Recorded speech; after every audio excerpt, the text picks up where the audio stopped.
If this current situation did not lead to the reality that our nation is in peril, then we could have sat back and watched as if this was some sordid spectator sport being carried out for entertainment purposes. Maybe we are reaping the whirlwind of a Prime Minister who through the years has used language and sent the wrong signals in an attempt to remain in power. The children who in 1993 he ordered not to go to school and to disrespect their elders, those who have grown up today to be our headaches. This is a leader who has boldly declared that he has incited and he can incite again, who has gone around from election to election beating his chest as a bad man, who said at one independence concert that he bad from he born, who said at a public meeting in Boys that he is 10 man in one. What do all these utterances convey? What do they really convey to our nation's youth?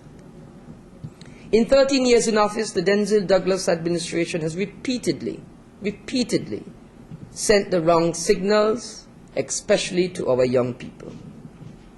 The pandering to the gang culture has consequences, deadly consequences.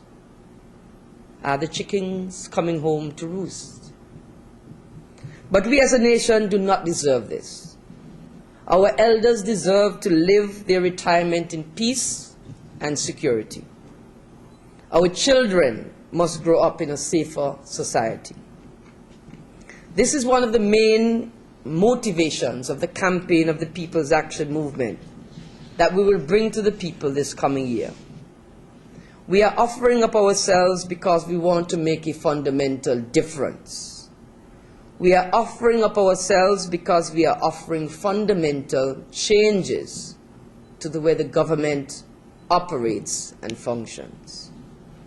A government under the People's Action Movement will attack crime head-on by declaring a zero tolerance on criminal activity, by empowering our law enforcement agencies, by engaging our youths, and by bringing back hope to the society where there is hopelessness. Government can make a difference if we find an administration with the willpower to do that. History has shown that strong and decisive leadership can win out against crime. If Mayor Giuliani can do it in New York with 8 million people, surely fresh leadership in St. Kitts and Nevis, a small island nation of some 40,000 people, we can do it. As a government, PAM would not pay lip service to this fight against crime, and we surely will not send any mixed signals. We have set out ourselves the target of reducing the numbers of murders by half, as we said in the first year of an administration. And by the end of the first term, return this nation to the peace and stability and tranquility we once knew. We are at a defining moment, and together we can claim back our society. But before I allow your questions, let me address you, ladies and gentlemen of the media, on another issue of national importance. You would know maybe more than I would, or more than anyone else in the society, how this government has continued to abuse the radio state-run Radio ZIZ and television broadcast company.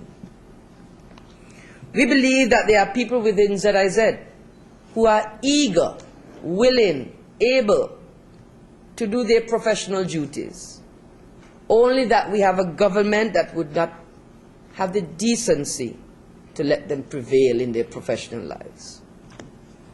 As we enter an election season, it is important for us to recognize that ZIZ must be opened up to the national debate, and that people with contending views and ideas must be allowed access onto the state-run media. Our democracy if it is to be called that, demands it and deserves it. When cornered by a listener to his radio show recently, Prime Minister Douglas said that the state-run radio and television stations are open for the use of the opposition. Well, Prime Minister Douglas, it's either you're at variance with the truth or somebody somewhere has not received the memo or heard your utterances. For the longest while, especially over the past year, ZIZ has consistently refused to hear anything the Opposition People's Action Movement has offered. We have written numerous letters over the past year, back and forth with ZIZ, trying to get a program on ZIZ, but to no avail. ZIZ has refused our money when we have even tried to book advertisements. Last Christmas, just gone, it refused even to air the Christmas messages from our senior members of the party. For ZIZ, the message of peace on earth and goodwill to all mankind was too toxic coming from the PAM leadership. We believe that this government is seeking to lay the basis of an unfair elections by continuing to refuse the opposition access to state stations that are partly funded by all of our taxes. But a government that is afraid of hearing from its people is not fit to lead. The Denzel Douglas government has gone back on its commitment. Yes, its commitment, hammered out at the Four Seasons Accord, signed by all political parties and civil society back in November of 1994, some 15 years ago. Under this accord, the mandate that was signed onto was that ZIZ should not be abused and used for political purposes and patronage. Among the signatories to that agreement, including the Prime Minister, as he was leader of the opposition, was Minister Richard Skerritt, as the then President of the Chamber of Industry and Commerce. But Prime Minister Douglas, you must live up to both the spirit and the letter of the accord that you signed and Minister Skerritt signed some 15 years ago. You must allow the management of the station to do their professional duties, to not refuse to cover up opposition events and not cover opposition events, and not refuse to accept commercial advertisements for any other party other than the Labour Party.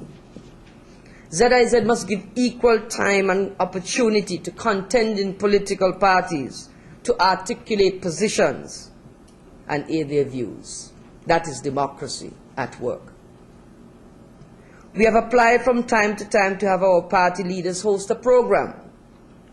And after more than 6 months, we have not even had the courtesy of a response from ZIZ. Is that democracy? The abuse of ZIZ by the Douglas administration tantamounts to corruption. This is an example of the Douglas and his friends using the public purse for their own narrow political interests at the detriment of the wider taxpaying members of the community. The issue of ZIZ, ladies and gentlemen, is a governance issue of the highest order, and must be treated as such. These are the issues, ladies and gentlemen, that we would like to change, and that we seek to change, and that we must change. Not for change's sake, but for changing an entire political culture in the Federation of St. Kitts and Nevis, which is on the brink of collapse because of partisan political situations. I thank you very much, and I now invite the questions from the media.